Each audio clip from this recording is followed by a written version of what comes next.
Assalamualaikum warahmatullahi wabarakatuh. Semoga Anda sehat selalu. Dalam video ini saya akan memberikan gambaran mengenai pembelajaran ilmu ekonomi di program studi kita ya. Nah, ada topik awal yang perlu kita pahami bahwa di dalam kurikulum itu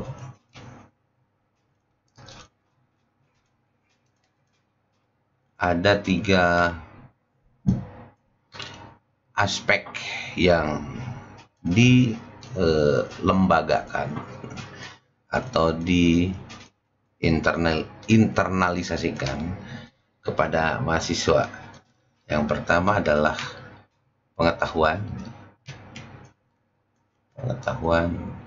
ilmu pengetahuan atau kita sebut dengan knowledge, kemudian sikap dan keterampilan. Yang akan saya jelaskan mengenai pembelajaran ilmu ekonomi ini dalam konteks knowledge, tidak dalam konteks sikap dan tidak dalam konteks keterampilan. Nah, konteks sikap itu tentu dilembagakan oleh mata kuliah lain. Keterampilan seperti laboratorium, kemudian teknologi informasi dan lain-lain itu juga ada di mata kuliah yang serumpun. Nah, saya akan menjelaskan pembelajaran ilmu ekonomi dari aspek ilmu pengetahuannya. Nah, yang pertama ada dua mata kuliah nanti yang akan Anda pelajari yang menjadi dasar daripada ilmu ekonomi ini. Saya katakan menjadi dasar itu adalah fondasi berarti ya. Yang pertama adalah mikroekonomi dan makroekonomi ya. Nanti akan saya jelaskan ya di alinea terpisah apa itu mikroekonomi dan apa makroekonomi, untuk sebatas ada gambaran saja agar nanti ketika teman-teman membaca bukunya atau ketika kuliah dengan dosen yang bersangkutan ya minimal ada ekspektasi awal, ada perspektif awal. Harapan saya sih memudahkan nanti ketika berinteraksi dengan dosen yang bersangkutannya ketika juga membaca bukunya. Nah, ilmu mikroekonomi dan makroekonomi ini disupport oleh beberapa mata kuliah ya, antara lain adalah matematika, kemudian statistika, kemudian ada ekonometrika,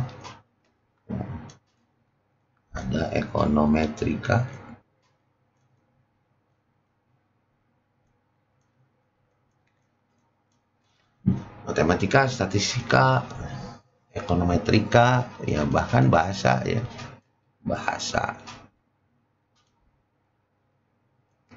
Bahasa Indonesia, bahasa Inggris.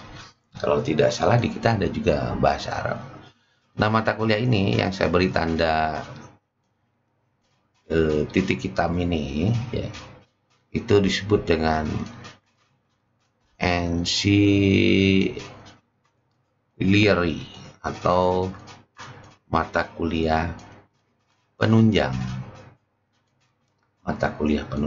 Jadi matematika, statistika, ekonometrika, bahasa di program studi kita itu posisinya sebagai ancillary. Nah, sebaliknya kalau di fakultas matematika IPA ya matematikanya ini yang menjadi yang utama ya mereka juga ada sih yang belajar ekonomi. Nah, ekonomi di fakultas itu menjadi ancillary ya, atau mata kuliah penunjang. Nah, oleh karena itu melalui gambaran ini ya kita memahami bahwa pemahaman terhadap mikroekonomi dan makroekonomi ini ya berkaitan erat dengan pemahaman kita mengenai mata kuliah matematika, statistika, ekonometrika, dan bahasa. Nah, mata kuliah matematika dan statistika ini diberikan di semester awal. Nah, sementara ekonometrika itu ya karena ekonometrika itu memanfaatkan pendekatan matematik dan statistik itu di semester berikutnya. Nah, selanjutnya kita akan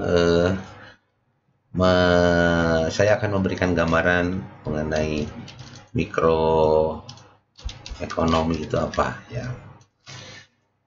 Mikro itu kita bisa artikan sesuatu yang kecil gitu ya, sesuatu yang kecil.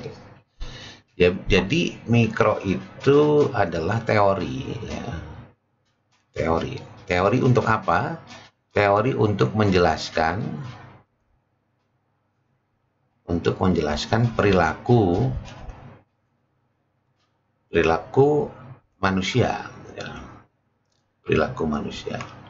Nah, perilaku manusia dalam konteks apa? Yaitu perilaku manusia dalam konteks konsumsi, dalam konteks produksi, kemudian perjumpaan di antara mereka ini supply demand ya, dalam konteks market atau dalam konteks pasar ya. Dan secara keseluruhan kalau kita bingkai ini secara keseluruhan itu dalam konteks welfare atau dalam konteks kesejahteraan.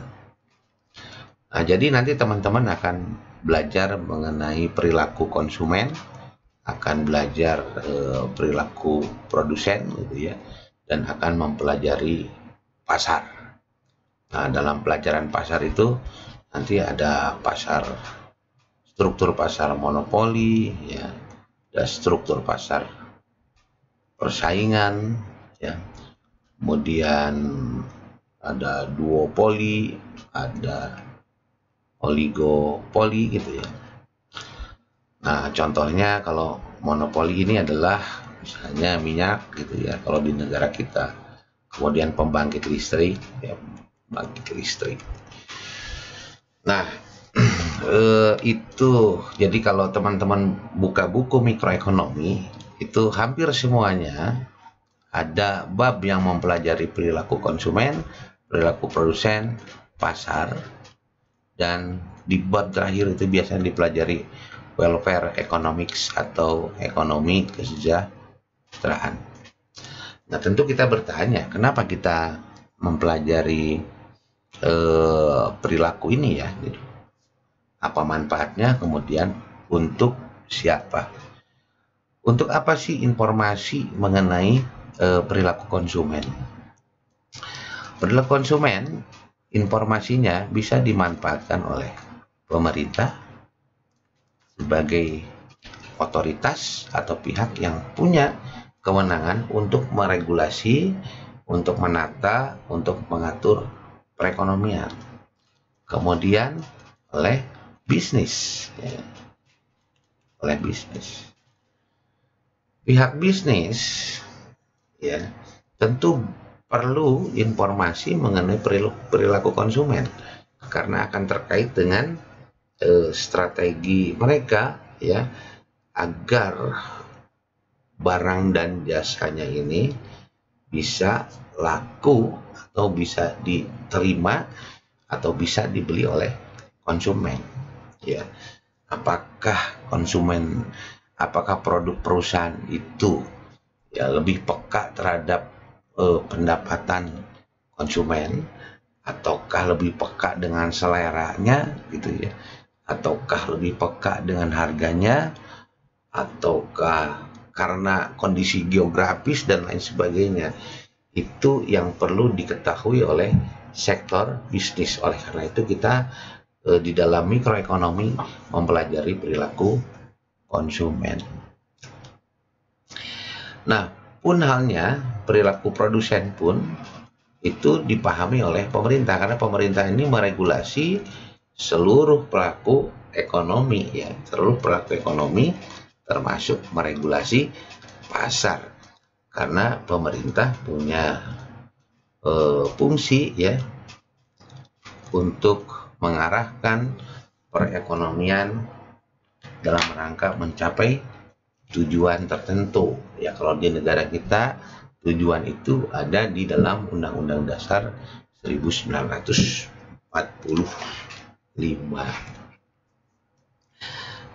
Nah, kemudian berikutnya apa yang kita pelajari adalah makroekonomi.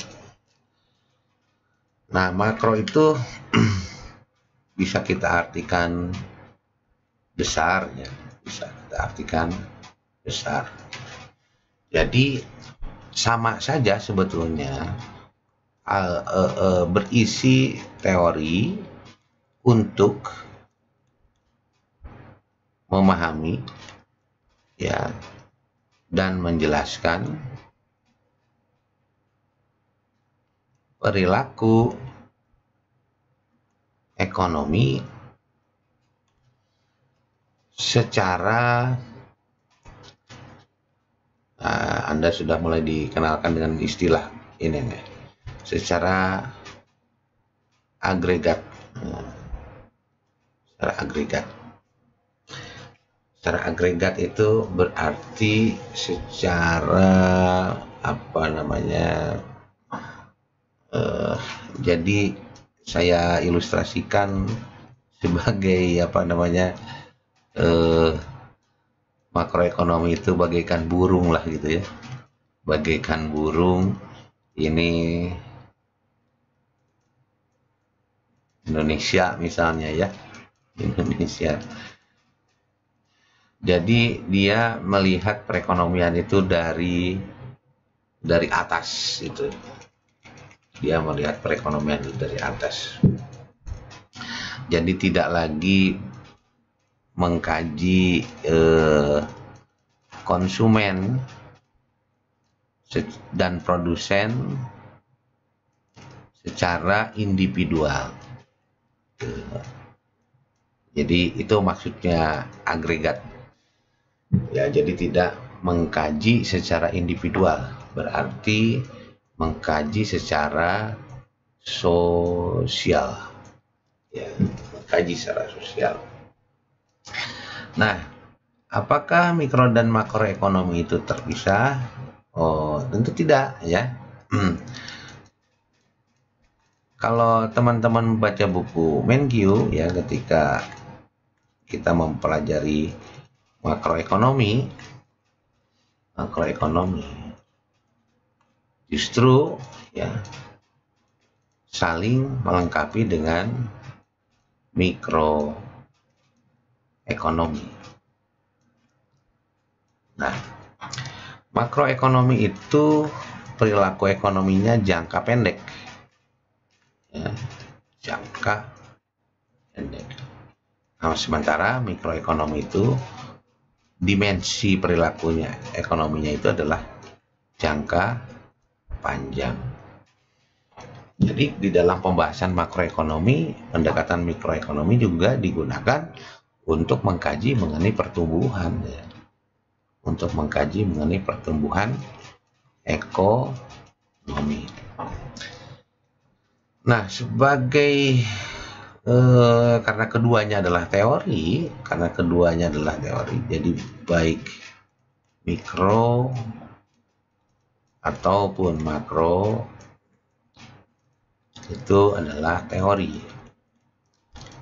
Ya, pada sebuah postingan saya jelaskan bahwa teori itu adalah alat ya, alat untuk menjelaskan atau untuk memprediksi suatu objek yang kita amati. Nah, teori ini ada elemen, ada 3 elemen. Elemen itu adalah data, variabel, dan asumsi perilaku.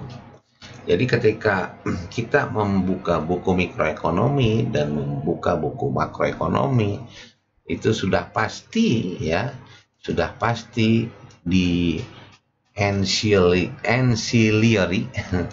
sudah pasti ditunjang oleh ya bahasa atau ekspresi ya, ekspresi matematis. Kemudian dilengkapi dengan ekspresi grafis ya, atau kita menyebutnya kurva ya, nanti ada kurva permintaan, ada kurva penawaran, ada kurva pasar, ada kurva fungsi produksi, dan seterusnya. Nah, untuk apa sih, kenapa ada bahasa atau ekspresi matematis dan grafis ini? Ya karena pernyataan teoritis itu harus diuji, harus di proving atau dibuktikan secara logis, logically ya. Nah, kira-kira begitu gambaran.